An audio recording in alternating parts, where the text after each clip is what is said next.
Hello students, BSc mathematics के इस नए वीडियो लेक्चर में आप सबका स्वागत है।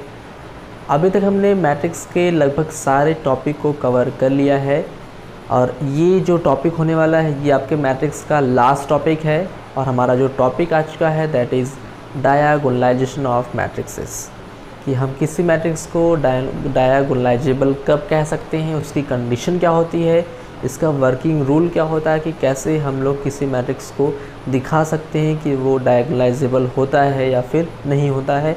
आज की सारी चीज़ें जो है हम लोग इस वीडियो लेक्चर में पढ़ने वाले हैं। तो आइए देर न करते वीडियो को शुरू करते हैं। तो हमारा टॉपिक होने वाला है डायगोनलाइजेशन ऑफ मैट्रिक्स। तो देखिए यहाँ पर डायगोनलाइजेशन ऑफ मैट्रिक्स होता क्या है कि अगर यहाँ पर ए हमारे पास एक स्क्वायर मैट्रिक्स हो, ठीक है, अगर यहाँ पर हमारे पास ए एक स्क्वायर मैट्रिक्स है तो पी एक ऐसा कह सकते हैं कि मैट्रिक्स एग्जिस्ट करेगा जो कि नॉन सिंगुलर होना चाहिए। इस तरह से एग्जिस्ट करे कि यहाँ पर P इनवर्स इंटू ए इंटू पी की वैल्यू क्या आ जाए, इसकी वैल्यू अगर एक डायगोनल मैट्रिक्स आ जाता हो। और यहाँ पर ख़ास बात यह है कि अगर ये एक डायगोनल मैट्रिक्स आता है तो उस डायगोनल मैट्रिक्स में जो डायगोनल एलिमेंट हो वो वही एलिमेंट हो जो ए के क्या होते हैं, आइगन वैल्यू होते हैं। तो ऐसे मैट्रिक्स को हम लोग कहते हैं कि यहाँ पर ए जो हमारा मैट्रिक्स होगा वो डायगोनलाइजेबल होगा। इसको आप लोग एक बार फिर से सुन लीजिए कि अगर ए हमारे पास एक स्क्वायर मैट्रिक्स है और P एक ऐसा मैट्रिक्स इस तरह से एग्जिस्ट करता हो कि जो कि नॉन सिंगुलर हो। नॉन सिंगुलर होने के बाद यहाँ पर अगर वो इस कंडीशन को फॉलो कर जाता है, इस कंडीशन में यानी कि P इन्वर्स का मल्टीप्लाई हम लोग A के साथ करें, फिर उसका मल्टीप्लाई अगर P के साथ करें और ये वैल्यू जो मिले अगर वो एक डायगोनल मैट्रिक्स हो, यहाँ पर ये जो D मिले वो क्या हो, एक डायगोनल मैट्रिक्स हो और डायगोनल मैट्रिक्स में हमारा जो डायगोनल एलिमेंट हो वो वही वैल्यूज़ हो जो एक ही आइगन वैल्यू होती हैं। तो इस केस में हम लोग कहते हैं कि ए जो हमारा होगा वो क्या होगा, वो डायगोनलाइजेबल होगा। ठीक है, तो ये होता है डायगोनलाइजेबल की कंडीशन। इसको आप लोग चाहे तो लिख भी सकते हैं कि यहाँ से कि if A is a square matrix, if A is a square matrix, then A is said to be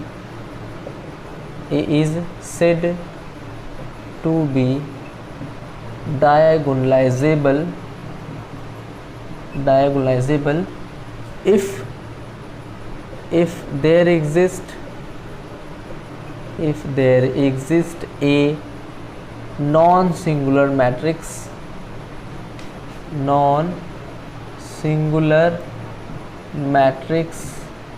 P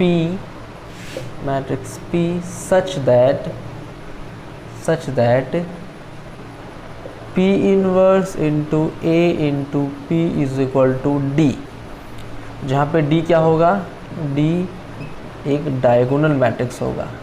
D is a diagonal matrix, यहाँ पे लिख सकते हैं where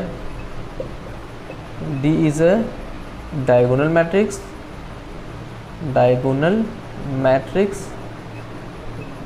and whose diagonal elements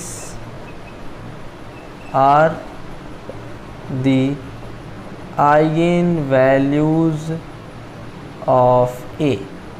यहाँ पर D क्या हो, D एक डायगोनल मैट्रिक्स मिले और इस डायगोनल मैट्रिक्स के डायगोनल में जो एलिमेंट हों वो क्या हो, वो ए की क्या हो, ए की आइगन वैल्यूज़ हों।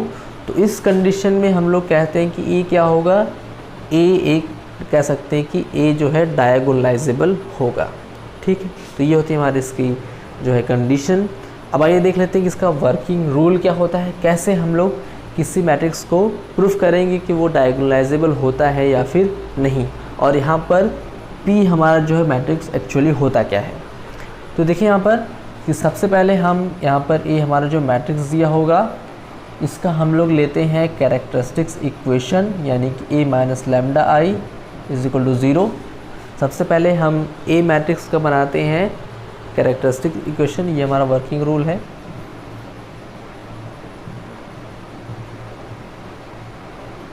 ठीक है, सबसे पहले हम इसका कैरेक्टरिस्टिक इक्वेशन बनाएंगे और यहाँ से फाइंड करते हैं फाइंड आइगन वैल्यूज़। ठीक है, तो यहाँ से हम लोग लैम्डा की वैल्यू निकालेंगे जो कि हमारी आइगन वैल्यू होंगी। उसके बाद now find the eigen vectors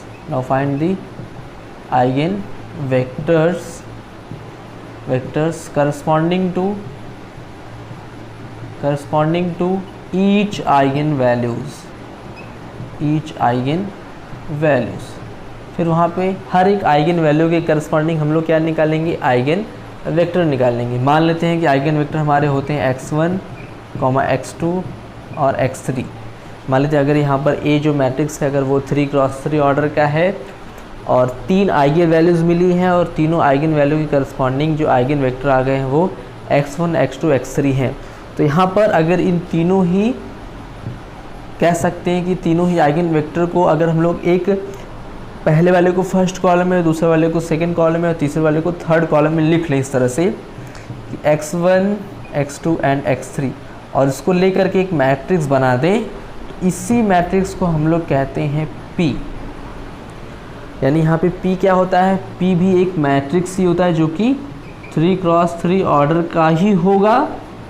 in जितने ऑर्डर का A रहता है उतने ऑर्डर का ये भी होगा और ये जो मैट्रिक्स होगा वो यहाँ पर हर एक A के हर एक आइगन वैल्यू के करस्पॉन्डिंग जो आइगन वेक्टर आए हैं उन आइगन वेक्टर को ले करके बनाया जाएगा।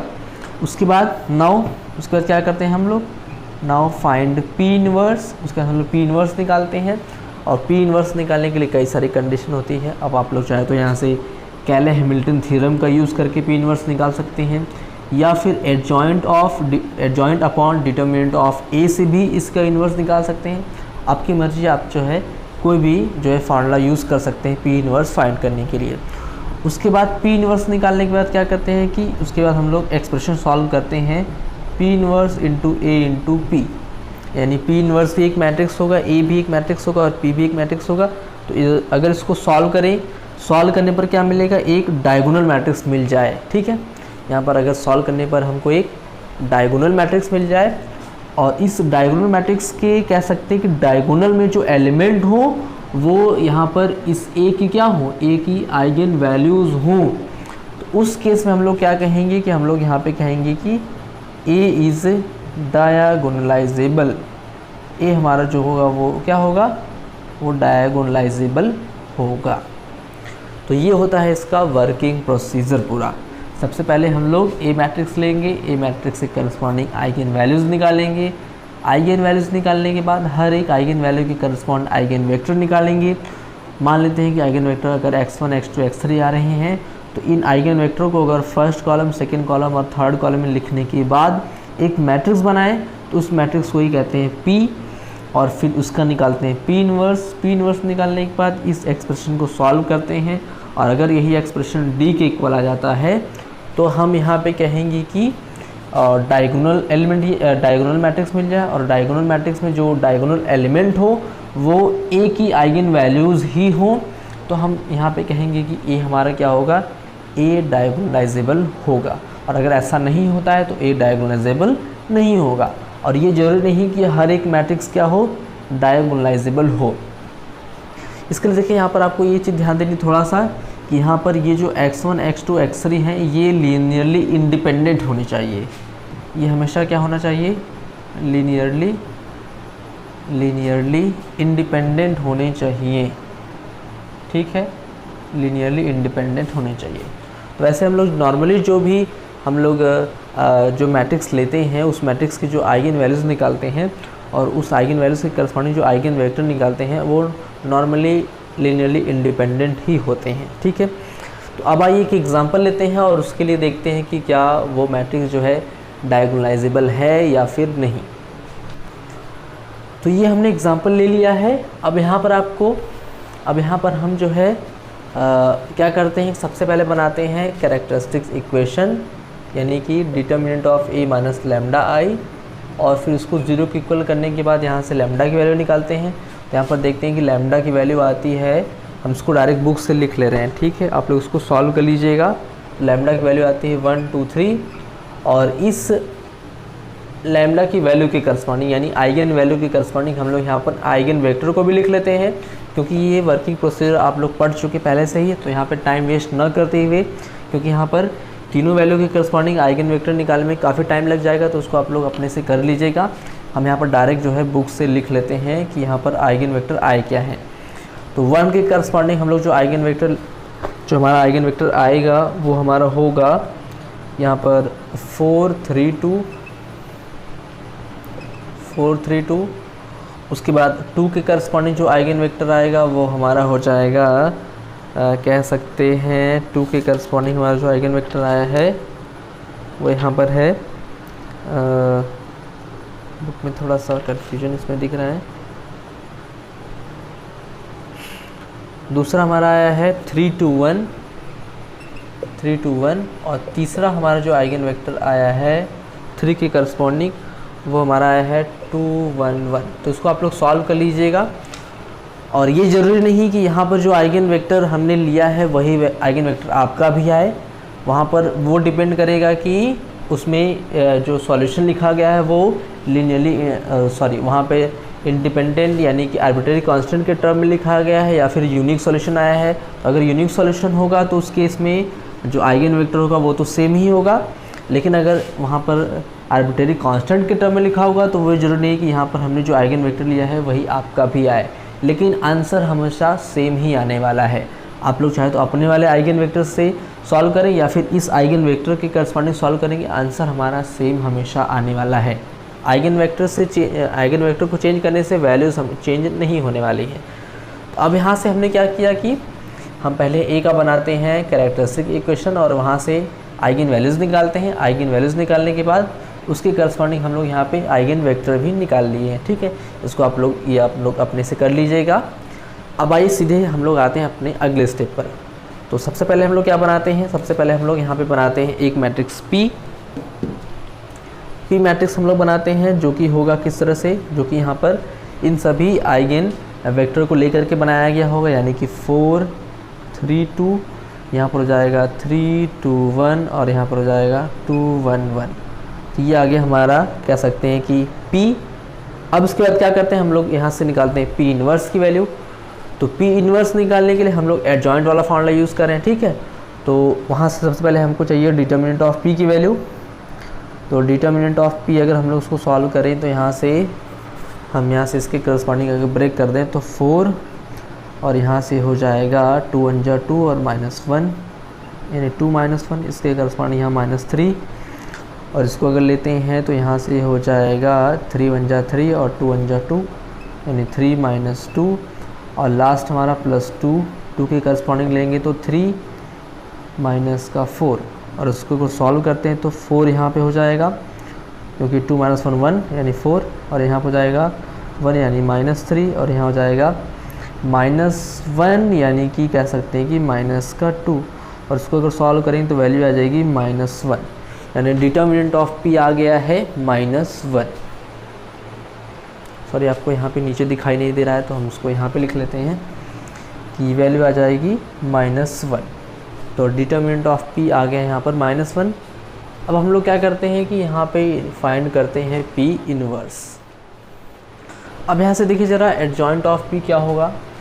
तो एडजॉइंट ऑफ P हो जाएगा, एडजॉइंट ऑफ P हम लोग कह सकते हैं, यहाँ पर आपको ऊपर दिखाई दे रहा होगा, जी हाँ। एडजॉइंट ऑफ P हम लोग यहाँ से हर एक कह सकते हैं कि एलिमेंट के करस्पॉन्डिंग कोफैक्टर निकालेंगे। तो इस एलिमेंट के करस्पॉन्डिंग कोफैक्टर हमारा क्या होगा, इस एलिमेंट के करस्पॉन्डिंग कोफैक्टर हो जाएगा 2 - 1 यानी कि 1 और चूँकि ये A11 है तो वो प्लस ही होगा यानी 1। फिर इस वाले एलिमेंट के करस्पॉन्डिंग कोफैक्टर निकालेंगे तो आ जाएगा 3 1 जा 3 -2 यानी कि 1 और चूँकि ये A12 पोजीशन पर है तो माइनस में होगा और उस वैल्यूज़ को यहाँ पे लिखा जाता है। इसको आप लोग देख लीजिएगा कि कैसे जो है हम लोग कोफैक्टर निकालते हैं, ठीक है। थर्ड इस एलिमेंट के करस्पॉन्डिंग निकालेंगे तो आ जाएगा 3 1 जा 3 माइनस का 4 यानी कि -1, और ये 1 3 पोजीशन पर है तो यानी -1 ही रहेगा। इसको हम लोग यहाँ पे लिख लेंगे। उसके बाद हम लोग क्या करते हैं कि अब सेकेंड रो के करस्पॉन्डिंग करें, तो इस रो के करस्पॉन्डिंग अगर हम लोग करते हैं तो 3 1 जा 3 माइनस का 2 यानी 1 हो जाएगा, और ये 1 2 1 पोजीशन पर है तो -1 हो जाएगा। ठीक, उसको यहाँ लिख लेंगे। फिर इसके करस्पॉन्डिंग निकालेंगे तो यहाँ पर हो जाएगा 4 1 जा 4 माइनस का 4 यानी 0, ये तो 0 ही हो जाएगा। फिर थर्ड वाले एलिमेंट के करस्पॉन्डिंग निकालते हैं तो यहाँ से 4 1 जा 4 माइनस का 6, 4 माइनस 6 यानी कह सकते हैं कि माइनस का 2, और ये पोजीशन है 2 3 यानी कि प्लस का 2 हो जाएगा। ठीक है, फिर यहाँ से इसके करस्पॉन्डिंग सॉल्व करेंगे तो आ जाएगा 3 माइनस का 4 यानी -1, चूँकि ये 3 1 पोजीशन है तो -1 ही रहेगा। उसके बाद फिर यहाँ से इस एलिमेंट के करस्पॉन्डिंग निकालें तो यहाँ से आ जाएगा 4 माइनस का 6 यानी -2, और चूँकि ये 3 2 पोजीशन है तो +2 हो जाएगा। ठीक है, और लास्ट एलिमेंट के करस्पॉन्डिंग निकालेंगे तो यहाँ से आ जाएगा 8 माइनस का 9 यानी -1 करेंगे तो, और ये 3 3 पोजीशन है तो -1 ही होगा। तो ये आ गया है एडजॉइंट ऑफ P की वैल्यू। अब यहाँ से हम लोग निकालेंगे P इनवर्स, तो P inverse is equal to कितना हो जाएगा। P इनवर्स के लिए हम लोग क्या करते हैं कि यहाँ पे लेते हैं 1 determinant of P into adjoint of P।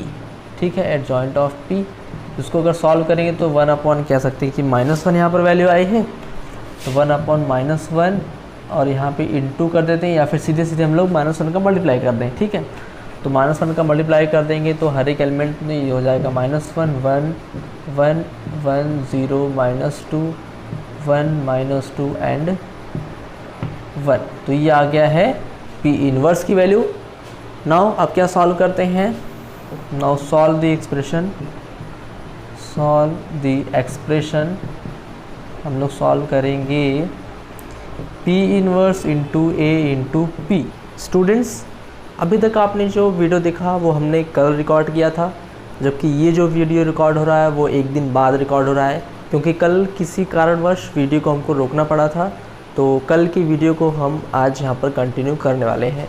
तो कल हमने देखा था कि हमारी जो P इनवर्स की वैल्यू इतनी आ गई थी, और यहाँ पर A की वैल्यू इतनी थी और P की वैल्यू इतनी थी। अब हमको एक्सप्रेशन सॉल्व करना था P inverse into A into P, इसी एक्सप्रेशन को सॉल्व करना था। तो यहीं तक हमने जो है कल की वीडियो में पढ़ा था। अब यहाँ से देखिए ज़रा, अब यहाँ पे हम सारी वैल्यूज़ को पुट करेंगे। तो P इनवर्स की वैल्यू हमारे पास है -1 1 2, और यहाँ पर 1 0 -2, और यहाँ पर 1 -2 एंड 1। उसके बाद A की हमारी वैल्यू यहाँ पर है, कह सकते हैं कि 8 -8 -2, और यहाँ पर 4 -3 -2, और यहाँ पर 3 -4 एंड 1। और यहाँ पर हमारी P की वैल्यू है, P की वैल्यू हमारे पास यहाँ पर है 4 3 2, और यहाँ पे 3 2 1, और यहाँ पर 2 1 1। अब इसका हमको यहाँ पे मल्टीप्लाई करना है, और मल्टीप्लाई करने के बाद हमको एक डायगोनल मैट्रिक्स मिलेगा, और जो डायगोनल मैट्रिक्स में जो एलिमेंट होना चाहिए वो आइगन वैल्यूज़ होनी चाहिए। और आइगन वैल्यूज़ हमारी कितनी आई थी, आइगन वैल्यूज़ हमारी आई थी 1 2 3। ठीक है, तो आइए इस एक्सप्रेशन को सॉल्व करते हैं यहाँ पर। तो सबसे पहले हम इन दोनों मैट्रिक्स को मल्टीप्लाई कर लेते हैं। तो यहाँ पर इस वाले मैट्रिक्स को हम ऐसे लिख लें, -1 1 एंड 2, और यहाँ से 1 0 -2, और यहाँ से 1 -2 एंड 1। ठीक है, इस एक्सप्रेशन को हमने ऐसे ही लिख लिया। अब अगर इन दोनों का हम मल्टीप्लाई करते हैं तो यहाँ से हम कह सकते हैं कि सबसे पहले फर्स्ट कॉलम को उठाएंगे और उसका मल्टीप्लाई इसके साथ करेंगे। तो यहाँ से देखिए ज़रा कि 4 का मल्टीप्लाई 8 में करेंगे तो 32, और 3 का मल्टीप्लाई 8 में करेंगे तो -24, और 2 का मल्टीप्लाई 2 में करेंगे तो -4। यानी इसको अगर सॉल्व करते हैं तो यहाँ से हमको मिलेगा 28 और 32 यानी कि 4। तो यहाँ पर हमारा जो मैट्रिक्स आ जाएगा इसकी वैल्यू जाएगी 4। फिर इसी का मल्टीप्लाई फर्स्ट कॉलम का सेकेंड रो में करेंगे तो 4 4 जाए यहाँ पर 16 हो जाएगा हमारा। फिर 3 3 सा -9 एंड 2 2 सा -4। इसको अगर सॉल्व करते हैं तो 9 4 13 यानी वैल्यू हमको 3 मिलेगी।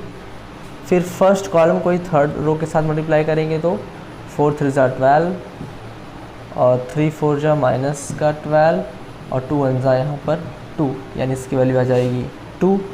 अब ऐसे ही हम सेकेंड कॉलम को उठाएंगे और उसका मल्टीप्लाई फर्स्ट रो के साथ करेंगे तो 3 8 जा 24 और 2 8 जा माइनस का 16 और यहाँ पर 2 1 जा माइनस का 2।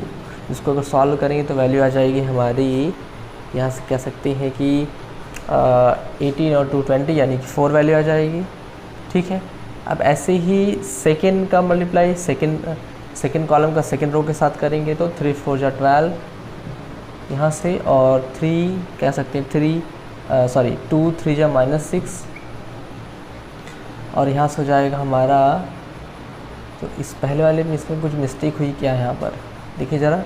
अगर इसका हमने मल्टीप्लाई किया था तो 3 8 जा 24 यहाँ से और 2 8 जा 16 यहाँ पर होगा, यही गलती हो रही है यहाँ पर, ये वाला 16 हो जाएगा और माइनस का 2, यानी इसको सॉल्व करेंगे तो हमको मिलेगा यहाँ पर 6, ये वैल्यू हमको 6 मिलने वाली है।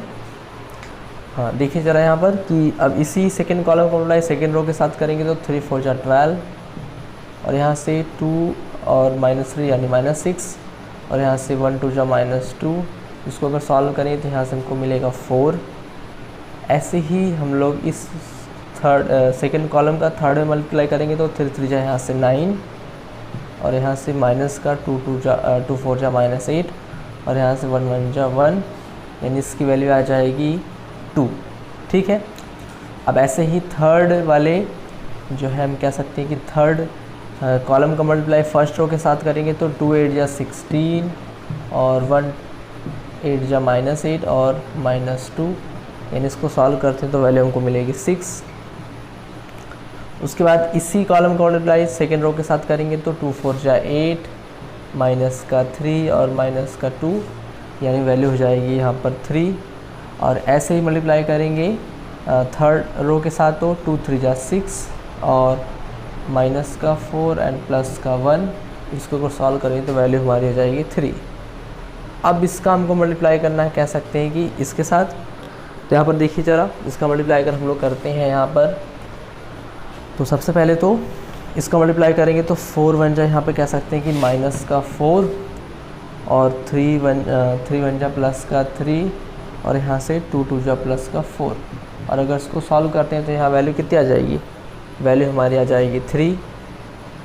ठीक है, यानी यहाँ पर वैल्यू हमारी आ गई, यहाँ पर मल्टीप्लाई किया तो 4 1 जा 4 और 3 1 जा 3 एंड 2 2 जा 4, तो वैल्यू आ गई 3। ठीक है, अब ऐसे ही इसका मल्टीप्लाई सेकेंड करेंगे रो में तो वहाँ आ जाएगा 4 1 जा 4 एंड 4 1 जा 4 हमारा हो जाएगा, इसमें मल्टीप्लाई 0 हो जाएगा और 2 2 जा -4, यानी वैल्यू 0 आ जाएगी। फिर इसी का मल्टीप्लाई अगर हम लोग थर्ड रो के साथ करेंगे तो 4 1 जा यहाँ पर 4 हो जाएगा और 3 2 जा -6 और यहाँ से 2 1 जा 2 प्लस का 2, यानी ये वैल्यू भी आ जाएगी 0। अब सेकेंड कॉलम का मल्टीप्लाई फर्स्ट रो के साथ करेंगे तो 6 1 जा यहाँ से -6 और 4 1 जा प्लस का 4 एंड 2 2 जा प्लस का 4, और अगर इसको सॉल्व करेंगे तो वैल्यू हमारी कितनी आ जाएगी, वैल्यू हमारी हो जाएगी यहाँ पर 2। ठीक है, तो यहाँ पर छोटी सी मिस्टेक हो गई है कि ये वैल्यू हमने यहाँ पर P इन्वर्स की जो वैल्यू ली है यहाँ पर ये वैल्यू 1 है और हमने यहाँ पर 2 लिखा है, ये छोटी सी मिस्टेक हो गई है। इसको हम लोग देख लेते हैं फिर से कि जब फर्स्ट यहाँ पर इन दोनों का मल्टीप्लिकेशन तो सही है, इसका जैसे मल्टीप्लाई करते हैं तो 4 1 जा यहाँ से हो जाएगा माइनस का 4 और 3 1 जा 3 और प्लस का 2 1 जा 2, 4 1 जा -4 प्लस का 3 और यहाँ पे हो जाएगा 2, और इसको सॉल्व करेंगे तो यहाँ पर वैल्यू आ जाएगी हमारी 1, और ये तो वैल्यू सही है तो इसका मल्टीप्लाई इसमें करेंगे तो ये भी सही है और इसका मल्टीप्लाई इसमें करेंगे तो ये भी सही है। ठीक है, अब ऐसे ही हम लोग देखें यहाँ पर कि सेकेंड कॉलम का मल्टीप्लाई फर्स्ट रो के साथ करेंगे तो यहाँ पर कितना होगा, 6 1 जा माइनस का 6 कह सकते हैं और 4 1 जा प्लस का 4 और 2 1 जा 2, यानी ये वैल्यू भी 0 आएगी। ठीक है, उसके बाद ऐसे ही सेकेंड कॉलम का मल्टीप्लाई सेकेंड रो के साथ करेंगे तो 6 1 जा यहाँ से 6 और 2 1 जा यहाँ से कह सकते हैं 6 1 जा 6 और 2 2 जा माइनस का 4, इसको सॉल्व करें तो वैल्यू यहाँ पर 2 आ जाएगी। और सेम ऐसे ही इसका मल्टीप्लाई इसके साथ करेंगे तो 6 वन जा 6 यहाँ पर, और 4 2 जा माइनस का 8 एंड 2 वन जा प्लस का 2, यानी यहाँ पर ये तो +6 रहेगा, सॉरी +6, और यहाँ पे कह सकते हैं कि -8 + 2, यानी ये वैल्यू भी 0 आ जाएगी। ठीक है, अब ऐसे ही थर्ड कॉलम को ले लें तो थर्ड कॉलम को मल्टीप्लाई फर्स्ट रो के साथ करेंगे तो 6 वन जा -6 यहाँ पर, एंड 3 वन जा प्लस का 3, और 3 वन जा प्लस यहाँ पे 3, यानी ये वैल्यू भी 0 आ जाएगी। उसके बाद हम थर्ड कॉलम को मल्टीप्लाई सेकेंड रो के साथ करेंगे तो 6 वन जा यहाँ पर 6 हो जाएगा, और 3 का 0 के साथ करेंगे तो 0 हो जाएगा, और 3 2 जा माइनस का 5, सॉरी 3 2 जा माइनस का 6 हो जाएगा यहाँ पर, और ये वैल्यू आ जाएगी 0। और लास्ट में अगर इसका मल्टीप्लाई हम लोग थर्ड रो के साथ करेंगे तो 6 वन जा यहाँ पर 6 हो जाएगा, और 3 2 जा माइनस का 6 हो जाएगा, और प्लस का 3 वन जा 3, यानी वैल्यू इसकी आ जाएगी 3। ठीक है, तो यहाँ पर हमने देख लिया है कि जब इसका मल्टीप्लाई किया गया किसके साथ, ये एक्सप्रेशन को सॉल्व किया गया P inverse into A into P को, तो यहाँ पर ये चेंज हो गया है एक डायगोनल मैट्रिक्स में कह सकते हैं। डायगोनल मैट्रिक्स कहने का मतलब कि यहाँ पर सिर्फ डायगोनल में ही एलिमेंट एग्जिस्ट करेंगे और सबके सब 0 एलिमेंट होंगे। ठीक है, ये तीनों नॉन ज़ीरो और ये 0 है। और यहाँ पर हम देख रहे हैं कि यहाँ पर ये जो हमको जो आइगन कह सकते हैं जो डायगोनल एलिमेंट मिले हैं वो क्या है, वो हमारी एक ही आइगन वैल्यूज़ ही हैं। यानी यहाँ पे कह सकते हैं कि हेंस कह सकते हैं कि ए इज़ डायगोनलाइजेबल, यानी यहाँ पर जो हमारा ए मैट्रिक्स है वो क्या है, वो डायगोनलाइजेबल है। हमने सबसे पहले क्या किया, सबसे पहले हमने यहाँ पर ए मैट्रिक्स को लिया, ए मैट्रिक्स के करस्पॉन्डिंग यहाँ पर आइगन वैल्यूज़ को निकाला। ठीक है, आइगन वैल्यूज़ फाइंड किए, फिर वहाँ पे आइगन वैल्यूज़ हमने देखा कि वैल्यू आई हमारी 1 2, 3, और इन 1 2 3 वैल्यू के करस्पॉन्डिंग हमने लिया आइगन वेक्टर जो कि हमारा x1 x2 एंड x3। ठीक है, उसके बाद हमने इन तीनों आइगन वेक्टर को मिला करके एक मैट्रिक्स बनाया P, जो इस तरह से x1 x2 और x3 को मिला करके बनाया गया। फिर वहाँ से हमने निकाला P इनवर्स, और फिर हमने उसके बाद इस एक्सप्रेशन को सॉल्व किया। और इस एक्सप्रेशन को सॉल्व करने के बाद अगर ये एक डायगोनल मैट्रिक्स में चेंज हो जाता है, और यहाँ पर देखेंगे कि डायगोनल में जो एलिमेंट है अगर वो क्या है, वो एक ही आइगन वैल्यूज़ हैं, तो हम लोग कह सकते हैं कि ये हमारा जो होता है वो डायगोनलाइजेबल होता है। तो आई होप ये वीडियो लेक्चर आपको अच्छी तरह से क्लियर हो गया होगा कि कैसे हम लोग किसी मैट्रिक्स को चेक करते हैं कि वो डायगोनलाइजेबल है या फिर नहीं। तो ये होता है पूरा इसका वर्किंग प्रोसीजर। हमने एक एग्जांपल भी देखा। तो ऐसे ही आप लोग चाहे तो और भी क्वेश्चन को लेकर के सॉल्व कर सकते हैं। हमारा वर्किंग प्रोसीजर बहुत इजी है। सबसे पहले हम लोग आइगन वैल्यू निकालते हैं, उसके बाद फिर आइगन वैल्यू के करस्पॉन्डिंग आइगन वेक्टर निकालते हैं, फिर आइगन वेक्टर को लेकर के हम यहाँ पे एक मैट्रिक्स बनाते हैं। अब यहाँ पे देखिए ज़रा कि यहाँ पर जो आइगन वेक्टर्स हैं, ये ज़रूरी नहीं कि जो हमने आइगन वेक्टर लिया कि वही आइगन वेक्टर ली जाए, क्योंकि आइगन वेक्टर तो कई सारे हो सकते हैं। तो किसी भी आइगन वेक्टर को लेकर के अगर आप सॉल्व करते हैं तो वहाँ पर वैल्यूज़ हमारी यही आने वाली है। डायगोनल जो है वो चेंज नहीं होने वाला है। यहाँ पर ये नहीं है कि अगर x1 x2 x3 की वैल्यू अलग अलग ले ली जाए, क्योंकि हमको पता है कि हम जब भी आइगन वैल्यूज़ लेते हैं तो आइगन वेक्टर जब लेते हैं तो अगर वहाँ पर हमारा जो आइगन वेक्टर है अगर वो आर्बिट्रेरी कांस्टेंट के टर्म में होता है तो कई सारे हम लोग जो है आइगन वेक्टर लिख सकते हैं। तो उसमें से अगर कोई भी आइगन वेक्टर लिया जाए और उस आइगन वेक्टर के करस्पॉन्डिंग अगर इसको सॉल्व किया जाए तब भी हमारा आंसर वही आने वाला है। तो आपको ये कन्फ्यूजन नहीं होना चाहिए कि आइगन वेक्टर हमेशा एक ही होता है। आइगन वेक्टर सिर्फ एक कब हो सकता है, जब हमारा यूनिक सॉल्यूशन एग्जिस्ट करता हो, और मैक्सिमम केस में हम देखेंगे कि यूनिक सॉल्यूशन एग्जिस्ट नहीं करेगा। हमारा जो भी सॉल्यूशन होगा वो किसी न किसी आर्बिट्रेरी कांस्टेंट के टर्म में होगा। तो आई होप आपको ये वीडियो लेक्चर अच्छी तरह से क्लियर हो गया होगा। फिलहाल इस वीडियो लेक्चर में इतना ही। मिलते हैं नेक्स्ट वीडियो लेक्चर में एक नए टॉपिक के साथ।